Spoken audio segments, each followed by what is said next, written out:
Well, hello again, Multiple Literacies cohort. This is your librarian, Paula Cardozo, and I am going to be recording for you today a admittedly low production value, very softly scripted screen capture video for your Focus Lit Review assignment with Dr. Robert LeBlanc. So you are going to be required to summarize 10 articles from a pre-selected list of journals, and that is what we are going to tackle today. Now, before we do that, I just wanted to point out that on the library homepage there is a link to the Writing Center. So while the Writing Center is in the library, they are their own autonomous unit with their own staff, consultation policies, and of course help that's available to you. So please take a look at that if that's something you need. But in the meantime, let's get going on your pre-selected lit review. So I'm just going to go back into guides here. Please remember that this guides page has everything you need to kind of go from those beginning topics in your research all the way through to evaluating your sources, writing your paper. For those of you who haven't done a lot of summaries, there is a little guide within this one that you might be interested in for this particular assignment. And of course the big one, the citing sources for your APA help. So take a look at that. But of course we're going to go back into our education guide. So I'm just going to click here on that second column and open up the Research and Education Guide. I took a look at your assignment instructions, and I've added a few things to the guide based on that. So we will be going and looking at articles a little bit later, but I'm going to skip over that and get right into our writing and citing. Once again, we have some links here that will get you into the University of Lethbridge Writing Center, our own guides for writing. I also noticed that you have to write an academic proposal for this one, so what I've done is I have cited the University of Toronto's Writing Center, provided a link to their academic proposal one, but you may also want to look at some of their other help guides that are available and have been crafted specifically for graduate level students, so take a look at that. In the meantime, I'm just going to click down here. So again, here's our guide to literature reviews. And I also wanted to point out another thing that you might use in the future when you're doing really in-depth lit reviews is a tool that's called Oxford Bibliography. So let's go ahead and take a quick click there so that you can see what's there. So we subscribe to a couple of different packages based on some of the major fields of study here at University of Lethbridge, and of course education is one of the big ones. Now I'm going to pretend that I'm doing a lit review on sociolinguistics, so I'm going to go ahead and type that in. You may remember from this summer that spelling is not one of my strengths, so let's see what happens. So I've got a list of relevant results that are coming up, and of course I'm going to take a look at them, but here I can see that there is a pre-packaged lit review that's been done for sociolinguistics. Now, it's saying date added 2011, that's a few years back now. However, when I actually click on it, I can see that it was last reviewed in May of 2016.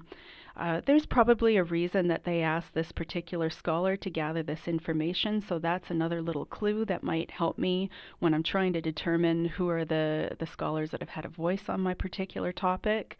And of course, I'll go through this and I will take a look at some of the resources. I don't like the highlighting, it annoys me.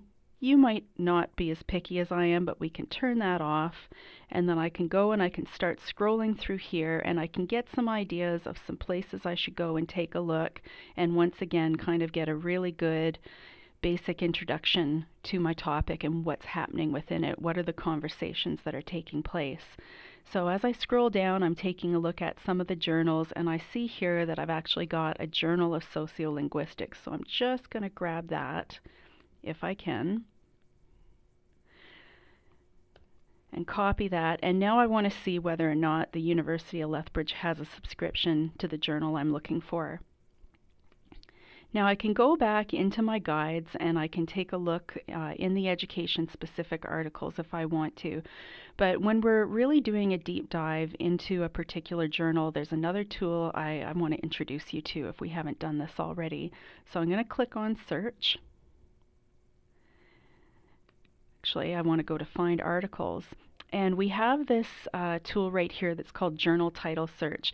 Now that covers any sort of serial publication. That could be a newspaper, a magazine, a journal, or a trade publication, say in education.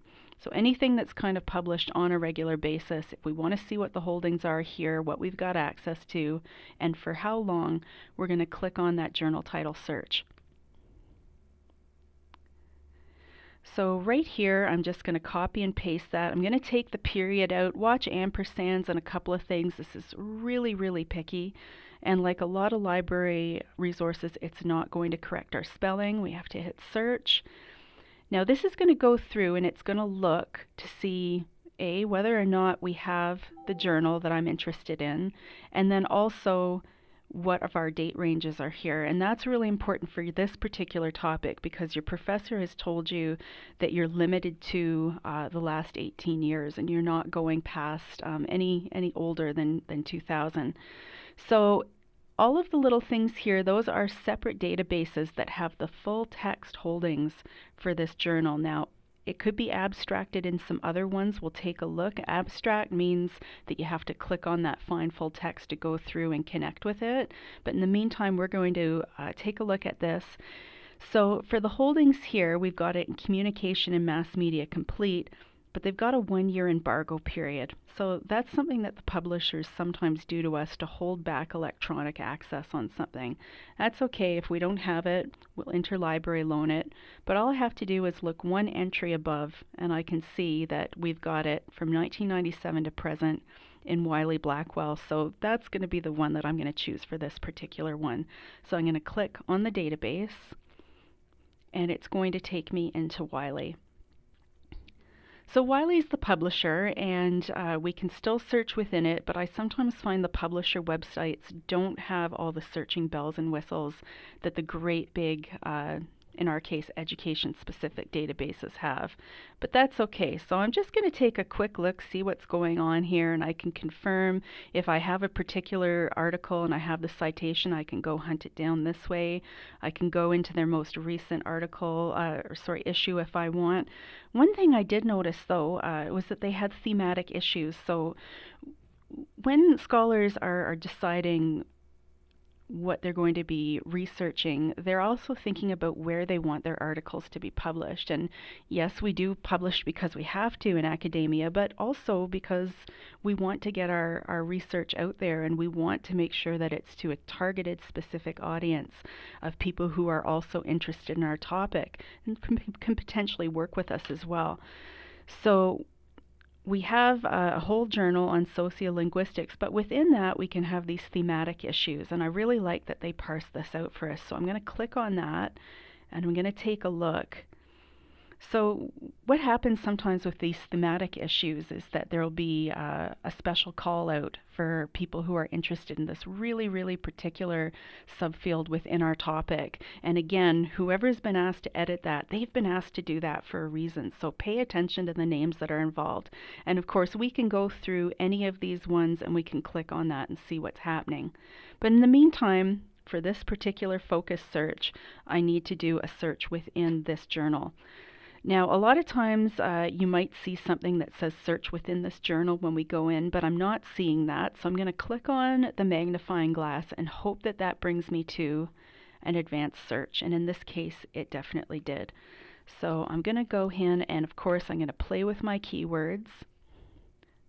You can see here that I've already scoped it out. Now I'm going to have to tell it that I want it done in a particular journal. I'm going to pick that, and we want to make sure that that is sitting there and that it's been accepted by the search. I was having some odd things happen before.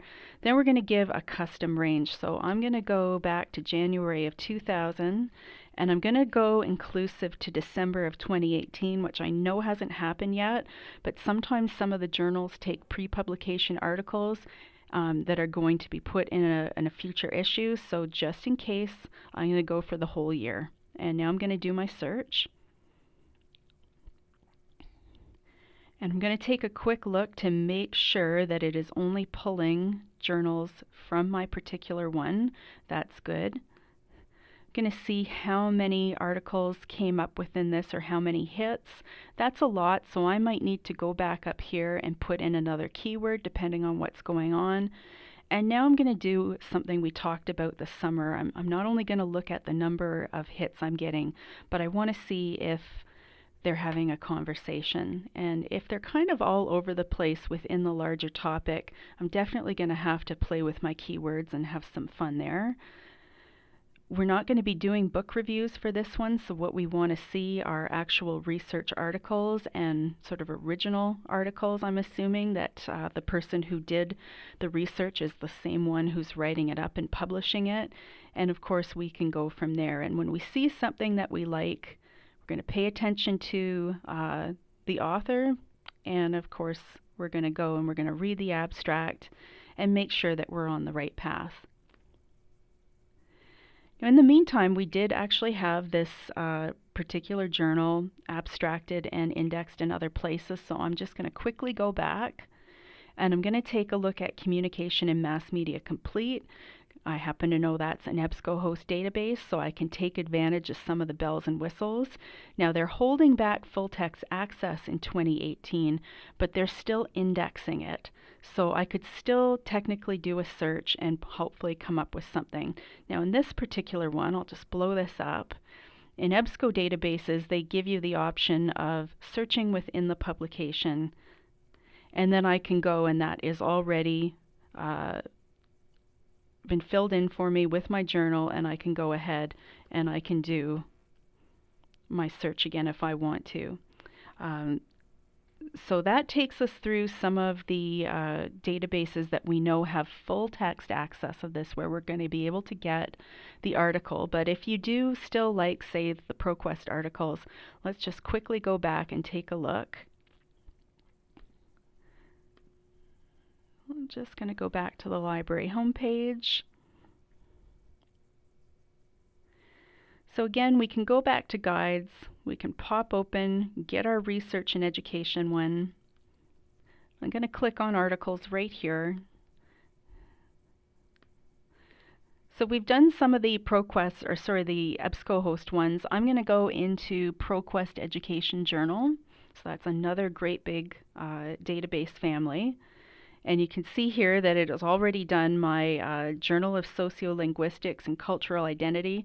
Spoiler alert, when I just did it in the ProQuest one, it wasn't picking it up. So remember when we were talking about going in and adding a few more databases? So what we're going to do is we're going to click on Change Databases. Anything Canadian content, we are grabbing this CBCA one. I know it says business, but don't let that scare you off. Take a look and think about any other ones that you should have. We definitely want to add ERIC anytime we're in education. And for this one, we could potentially be adding social abstracts. I'll just put it there and see what happens. I can always take it out if I don't like it.